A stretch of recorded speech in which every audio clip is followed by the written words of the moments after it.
Hello guys, welcome back to my channel simple way of teaching. तो today we do +1 accountancy chapter number 2 accounting terminology concept and standard. आज हम करेंगे सबसे पहले accounting terminology. ठीक है, अकाउंटिंग टर्मिनोलॉजी मींस अकाउंट्स की जितनी भी टर्म्स हैं आपको उन टर्म्स के बारे में पता होना चाहिए कि कौन कौन सी टर्म है और उन टर्म्स का हम कैसे यूज़ करते हैं अकाउंट में, वो भी आपको पता होना चाहिए। ठीक है, तो चलिए अब शुरू करते हैं हम अकाउंटिंग टर्मिनोलॉजी से। ठीक है, सबसे फर्स्ट टर्म है हमारी business transaction. Business transaction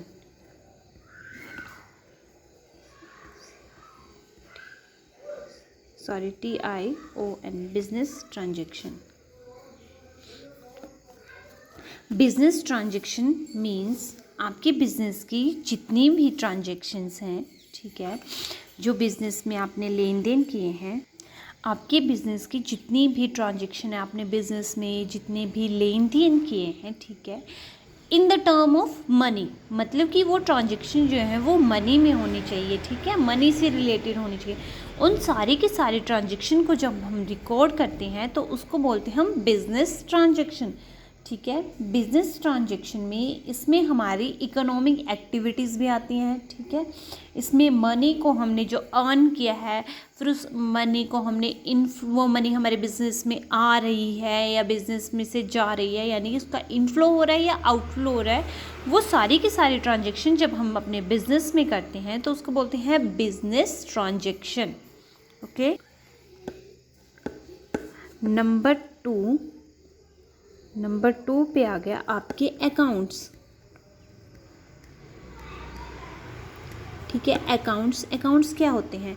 accounts एक प्लेस होता है, a place where we record all the business transaction. एक प्लेस जहाँ पर हमारे बिजनेस से रिलेटेड जितनी भी ट्रांजैक्शन हुई हो हम उसको रिकॉर्ड करते हैं। ठीक है, ये जो है वो टी शेप में होता है। जो हमारी लेफ्ट हैंड साइड होते हैं हम बोलते हैं उसको डेबिट साइड और इसको बोलते हैं हम क्रेडिट साइड। जो हमारी राइट हैंड साइड होती है उसको बोलते हैं हम क्रेडिट साइड और जो हमारी लेफ्ट हैंड साइड होती है उसको बोलते हैं हम डेबिट साइड। ठीक है, यहाँ पे लिख देती हूँ मैं आपको debit side and this one is credit side, या फिर आपको इसको बोल सकते हैं लेफ्ट हैंड साइड और राइट हैंड साइड। ये आपके राइट हैंड साइड में होगी और दिस इज़ ये आपकी ट्रांजैक्शन जो है वो डेबिट साइड जो है वो आपके लेफ्ट हैंड साइड होगी। ठीक है, इसमें आपके कैश से रिलेटेड या बिजनेस से रिलेटेड जितने भी इनफ्लो होंगे, ठीक है, उनको लिखेंगे और क्रेडिट साइड में जो भी आपके आउटफ्लो होंगे उनको लिखा जाएगा। ठीक है, तो अकाउंट्स क्या होता है? अकाउंट्स एक प्लेस होता है जहाँ पर हम उन ट्रांजैक्शन को रिकॉर्ड करते हैं जो ट्रांजैक्शन जो हैं वो हमारे बिजनेस से रिलेटेड होती हैं। ठीक है, नंबर 3 पे आ गया आपके एसेट्स। अब एसेट्स क्या होती हैं? एसेट्स होती हैं हमारी जितनी भी हमारे बिजनेस की प्रॉपर्टीज़ होंगी। ठीक है, चाहे वो हमारे बैंक डिपॉजिट हो या फिर हमारी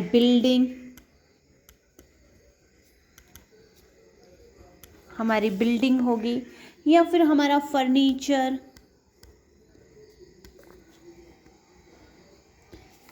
या फिर हमारी लैंड, जो हम अपनी लैंड जो है वो बिज़नेस के लिए यूज़ कर रहे हों वो लैंड हो हमारी, या फिर हमारी मशीन्स हों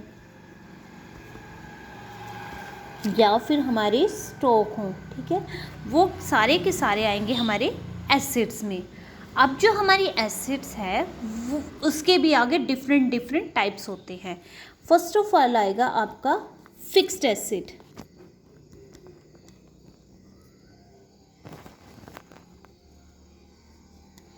फिक्स्ड एसेट कौन सी होती हैं? फिक्स्ड एसेट वो एसेट्स होती हैं जिनका बेनिफिट जो है हमें लॉन्ग टर्म के लिए होता है। जैसे कि हमारी बिल्डिंग है, बिजनेस ये तो है नहीं कि बिल्डिंग हमने ली है तो आज हमने बिल्डिंग ली, बस उसका बेनिफिट हमारे लिए मतलब कम टाइम के लिए, कम पीरियड्स के लिए, जैसे 2 दिन के लिए, मान लो 1 महीने के लिए होगा।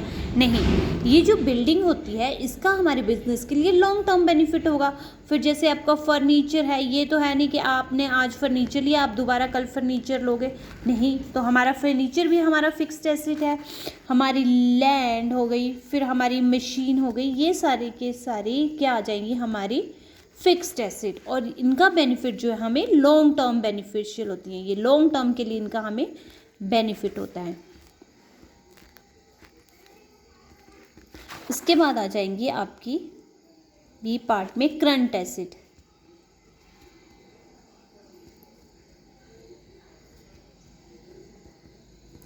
करंट एसेट्स जो होती हैं वो एसेट्स होती हैं जिनका बेनिफिट जो हमें शॉर्ट टर्म के लिए होता है, इनकी थोड़े से टाइम के लिए जिनका हमारे लिए बेनिफिट होगा, ठीक है, वो आ जाएंगी हमारी करंट एसेट्स, जिनका बेनिफिट हमारे लिए शॉर्ट टर्म के लिए हो। जैसे कि हमारे आगे यहाँ पे स्टॉक, जो हमारे पास स्टॉक होगा, मान लो आज हमारे पास स्टॉक जो है वो किसी गुड्स का मान लो 10,000 यूनिट है, तो ये थोड़ी है कि ये स्टॉक जो वो लॉन्ग टर्म 10,000 ही रहेगा, नहीं, वो ज़्यादा भी हो सकता है, उससे 10,000 से वो 20,000 भी हो सकता है और 10,000 से लेस भी हो सकता है, ठीक है। स्टॉक आ गए हमारे बिल्स रिसीवेबल आ गए,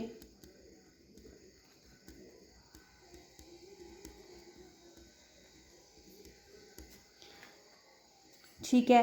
फिर बिल्स रिसीवेबल के बाद हमारे जो बिल्स रिसीवेबल आ गए, फिर उसके बाद हमारा कैश आ गया, ठीक है। कैश भी जो है वो हमारी एसेट्स है, लेकिन वो क्या हमारी करंट एसेट्स है कि वो कैश जो है वो कम और ज़्यादा होता रहेगा, ठीक है। फिर उसके बाद आगे नंबर सी पे आपकी करंट एसेट्स के बाद आगे आपकी इंटेंजिबल एसेट्स, सॉरी इंटेंजिबल, चलो इंटेंजिबल एसेट कर लेते हैं हम। इंटेंजिबल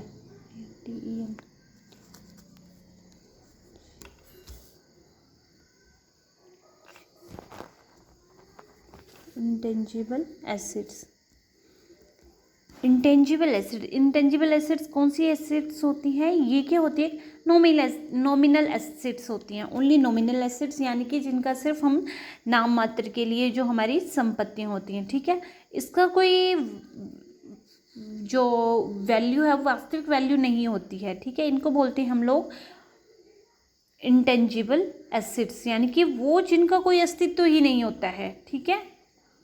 जैसे कि हमारा गुडविल, जो हमारी गुडविल है, हमारे ट्रेडमार्क हैं, ठीक है। अब गुडविल जो है वो इंटेंजिबल एसेट्स है। अगर आपने जैसे किसी को माना, आपका बिजनेस है, आपने किसी को पेन का बिज़नेस, मान लो आपके पेन्स का बिज़नेस है, आपके पेन जो है वो अच्छी क्वालिटी के हैं, तो आपका एक कस्टमर किसी दूसरे आदमी से बोलेगा कि हाँ भाई इनका जो है पेन, उनकी क्वालिटीज़ बहुत अच्छी हैं, तो वो फिर आपके पास आएगा, वो भी आपसे पेन परचेज़ करेगा, ठीक है। तो फिर वो आगे किसी थर्ड पर्सन को बोलेंगे, फिर वो फोर्थ पर्सन को बोलेंगे, इससे क्या होगा कि आपकी जो है वो गुडविल बनती रहेगी, ठीक है। तो गुडविल भी हमारी एसेट्स है, लेकिन ये कौन सी एसेट है, इंटेंजिबल एसेट्स है, ठीक है। ना ही तो हम इसको सेल कर सकते हैं एसेट्स को, ना ही हम इसको परचेज कर सकते हैं। जो हमारी इंटेंजिबल एसेट्स होती हैं, हमारे ट्रेडमार्क होते हैं, हमारी गुडविल होती है, ना ही तो हम इसको सेल कर सकते हैं और ना हम इसको परचेज। उसके बाद नंबर 3 हो गया एसेट्स। नंबर 4 पे आ गया आपका लाइबिलिटीज़।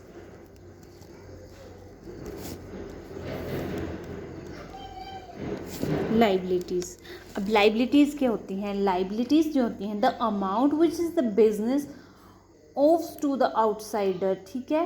क्रेडिटर्स हो गए, हमारे बैंक ओवरड्राफ्ट हो गए, बिल्स रिसीवेबल हो गया, हमारा बैंक लोन हो गया, मतलब कि जिसमें से लाइबिलिटीज़ होता है, हमारा दायित्व होता है कि हाँ हमने इतना पैसा जो है वो किसी को पे करना है, ठीक है। जैसे हमने बैंक से लोन लिया हुआ है, तो ये क्या हमारी रिस्पॉन्सिबिलिटी है कि हमने बैंक को वो लोन जो है वो वापस करना है, ठीक है। तो ये आ गई हमारी लाइबिलिटीज़। जैसे हमारे बैंक ओवरड्राफ्ट हो गए। कई बार क्या होता है कि हमारे पास कैश नहीं होता है, लेकिन बैंक जो है वो हमारे ट्रांजेक्शन कर देता है, ठीक है।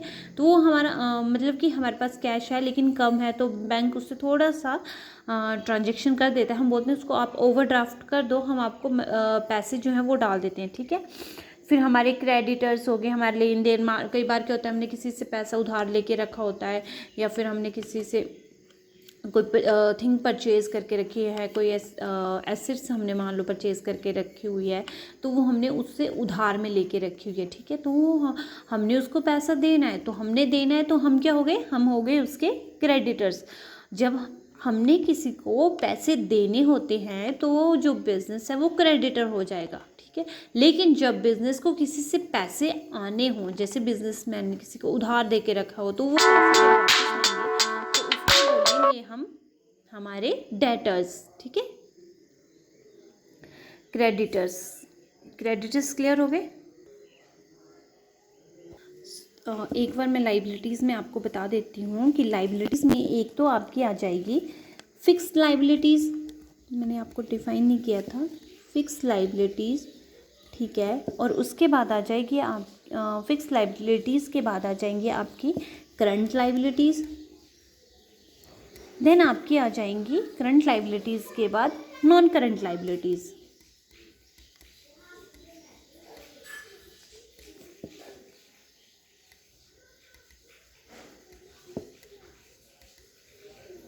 हमारी फिक्स्ड लाइबिलिटीज़ कौन सी लाइबिलिटीज़ होती हैं, वो लाइबिलिटीज़ जिनका हमने लॉन्ग टर्म्स के लिए जो लाइबिलिटीज़ हमारी लॉन्ग टर्म लाइबिलिटीज़ होती हैं उनको बोलते हैं हम फिक्स्ड लाइबिलिटीज़।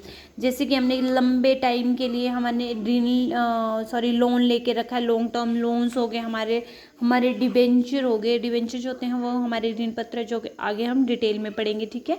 तो उसको बोलते हैं हम फिक्स्ड लाइबिलिटीज़। और करंट लाइबिलिटीज़ कौन सी लाइबिलिटीज़ होती हैं, जो शॉर्ट टर्म के लिए शॉर्ट टर्म के बाद हम लोग पेड कर देते हैं। जैसे हमारे बैंक ओवरड्राफ्ट हो गए, हमारे क्रेडिटर्स हो गए, हमारे बिल्स पेबल हो गए, इनको बोलेंगे हम लोग शॉर्ट टर्म लाइबिलिटीज़। उसके बाद आ गए आपकी नॉन करंट लाइबिलिटीज़। ये वो लाइबिलिटीज़ होते हैं which is paid number of years, ठीक है, जिनको हम नंबर ऑफ ईयर्स में पेड कर देते हैं, ठीक है। तो जो ये हमारी लाइबिलिटीज़ है इनमें कोई है तो ये हमारी लाइबिलिटीज़, लेकिन इनमें क्या डिफरेंस है, इनमें टाइम डिफरेंस है, सिर्फ टाइम का डिफरेंस है कि ये लॉन्ग टर्म के लिए हैं और ये शॉर्ट टर्म के लिए। लेकिन पे तो बिजनेस को ये करनी ही पड़ेंगी लाइबिलिटीज़, पर ये सिर्फ शॉर्ट टर्म के लिए पे करनी पड़ेंगी, या फिर लॉन्ग टर्म के बाद आप इनको पे कर सकते हैं। उसके बाद आ गया आपका नंबर 5 पे नंबर 5 आ गया आपका कैपिटल। अच्छा, कैपिटल क्या होती है, कैपिटल जो है वो ओनर इन्वेस्टेड मनी होती है। जो बिजनेस का ओनर होता है उसने जो मनी इन्वेस्ट की होती है अपने बिजनेस को स्टार्ट करने में, उसको हम लोग बोलते हैं कैपिटल, ठीक है। इसको और भी बोलते हैं, इसको बोलते हैं ओनर इक्विटी, ओनर्स इक्विटी।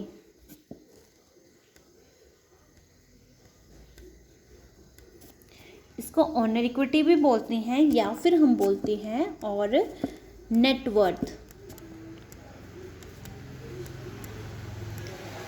अगर मान लो आपको कैपिटल की कैलकुलेशन करनी है, ठीक है, calculation of capital, calculation of capital, तो हम कैलकुलेशन कैसे करेंगे कैपिटल की। Capital is equal to, capital कैसे निकालेंगे हम लोग, टोटल एसेट्स, जितनी भी हमारी एसेट्स हैं उनका टोटल, और उसमें से हम जो हमारी आउटसाइड लाइबिलिटीज़ होंगी उसको डिडक्ट कर देंगे, तब क्या निकल जाएगी हमारी कैपिटल, ठीक है। उसके बाद आ गया नंबर 6 पे आपका ड्राइंग। अब ड्राइंग क्या होती है, ये पिक्चर बनाने वाली ड्राइंग की बात नहीं हो रही है, ये बिजनेस की ड्राइंग की बात हो रही है।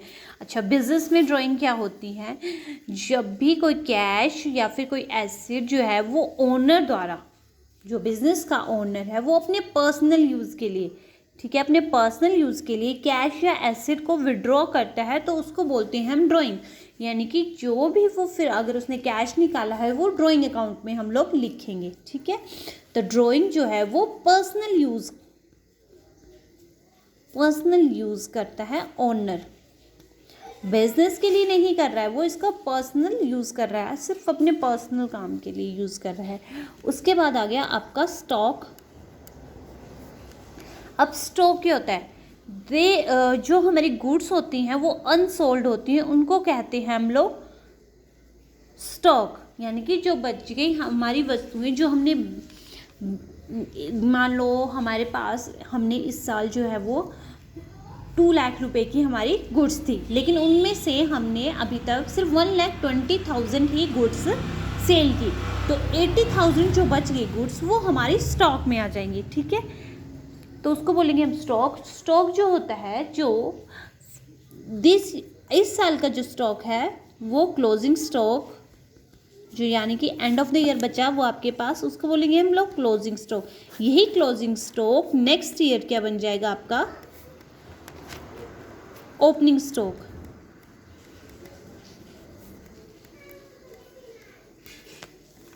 ठीक है, दिस ईयर का, इस साल का क्लोजिंग स्टॉक आपका नेक्स्ट ईयर जो है वो, करंट ईयर में जो क्लोजिंग स्टॉक है हमारे पास वो नेक्स्ट ईयर में ओपनिंग स्टॉक बन जाता है। ठीक है,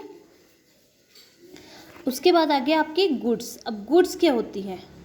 ठीक है, स्टॉक के साथ हम गुड्स को भी रीड कर लेते हैं एक बार।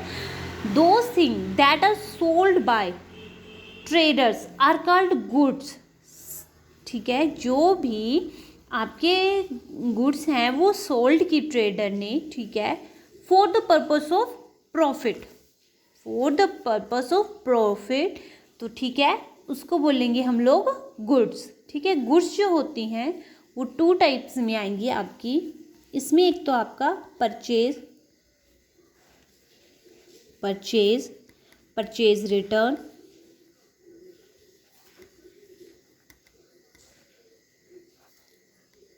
रिटर्न, सेकेंड आ गई आपकी सेल, और आगे सेल रिटर्न। अब परचेज तो आपको पता है कि हमने कोई भी गुड्स खरीदी। ठीक है, परचेज रिटर्न क्या होता है? परचेज रिटर्न जो होता है, मान लो हमने 10 जो है हमने बॉल्स परचेज की। ठीक है, बॉल से मान के चलते हम लोग, 10 बॉल्स हमने परचेज की, लेकिन उसमें से क्या हुआ, जो हमने बॉल्स परचेज की थी उसमें से कुछ एक बॉल्स जो हमारी डिफेक्टेड निकली। ठीक है, मतलब उनमें कुछ ना कुछ डिफेक्ट था तो हमने वो रिटर्न कर दी। ठीक है, तो वो क्या आ गई हमारी परचेज रिटर्न। सेकेंडली आ गई आपकी सेल, हमने सामान बेचा, लेकिन क्या हुआ, कस्टमर को, हमारा जो कस्टमर है उसने हमारा सेल जो है वो रिटर्न कर दिया, यानी कि उसने हमारे द्वारा हमसे ख़रीदा हुआ सामान हमें वापस कर दिया, तो वो आ गई हमारी सेल रिटर्न। ठीक है, हाँ हो सकता है भाई हमारे सामान में कोई डिफेक्ट हो, कुछ भी है, वट एवर, जो भी कस्टमर को लगा तो उसने वो हमारी सेल जो है वो हमारे से ली हुई खरीदी हुई वस्तुएं जो है वो उसने वापस कर दी। कस्टमर के लिए तो वो परचेज रिटर्न है, लेकिन हमने तो बेची है, हमारे लिए वो सेल रिटर्न है। ठीक है, फिर उसके बाद आ गया नंबर 9 पे आपका डिस्काउंट। अब डिस्काउंट क्या होता है? डिस्काउंट क्यों करते हैं हम लोग? फॉर मोर सेल, ज़्यादा से ज़्यादा सेल हो हमारे लिए। ठीक है, या फिर हमारी फास्ट पेमेंट हो जाए तो हम डिस्काउंट करते हैं। जैसे हमने हम लोगों का बॉल्स का बिजनेस है। ठीक है, तो हमने क्या किया, अपनी सेल को बढ़ाने के लिए हमने बोला भाई आप 2 बॉल्स खरीदोगे तो 1 बॉल्स आपको फ्री मिल जाएगी। ठीक है, तो ये हमने डिस्काउंट दिया। एक होता है हमारा, ये तो हमने जनरली गुड्स के ऊपर डिस्काउंट दिया। एक होता है हमारा कैश डिस्काउंट, कि ठीक है अगर आपने हमारे, ये डिस्काउंट तो मिलेगा ही मिलेगा। कई बार क्या होता है, कस्टमर ठीक है भाई मैं 2 बॉल के साथ 1 बॉल फ्री मिल रही है तो मैं ले लेता हूँ, लेकिन मैं ये क्या कैश पेमेंट जो है वो बाद में करूँगा। ठीक है, तो जो ट्रेडर होता है वो क्या करता है, वो बोलता है कि ठीक है अगर आप अभी ये पेमेंट कर दोगे तो आपने जो गुड्स ली उसके साथ आपको एक गुड्स फ्री तो मिलेगी, साथ में क्या होगा, मैं आपको 10% डिस्काउंट और दे दूंगा गुड्स के ऊपर। ठीक है, तो वो आ गया आपका डिस्काउंट। ठीक है, उसको बोलते हैं हम लोग डिस्काउंट। नंबर 10 पे आ गया आपका बेनिफिट। बेनिफिट में सॉरी गेंस, गेंस बोलना था, गेंस को बोलेंगे हम बेनिफिट। गेंस, गेंस क्या होता है? जो भी हम हमारे बेनिफिट हुए बिजनेस में, ठीक है, या फिर जो भी हमारे प्रॉफिट हुए, ठीक है, जो भी हमारे जो भी गेंस हैं हमारे, ठीक है, उनमें जितने भी हमारे बेनिफिट हुए, हमारे को प्रॉफिट हुए, उन सबको ऐड करेंगे, ठीक है। तो आज हमने पढ़ी अकाउंटिंग की कुछ टर्म्स, ठीक है। बाकी जो टर्म्स है वो हम कल पढ़ेंगे, ठीक है। आपकी जो भी क्वेश्चन आपको समझ में ना हो, या अगर आपने पूछना तो आप कमेंट बॉक्स में कमेंट करके पूछ सकते हैं, ठीक है। तो please like, share and subscribe my channel. तो मिलते हैं हमारी नेक्स्ट वीडियो में। Okay, bye, see you.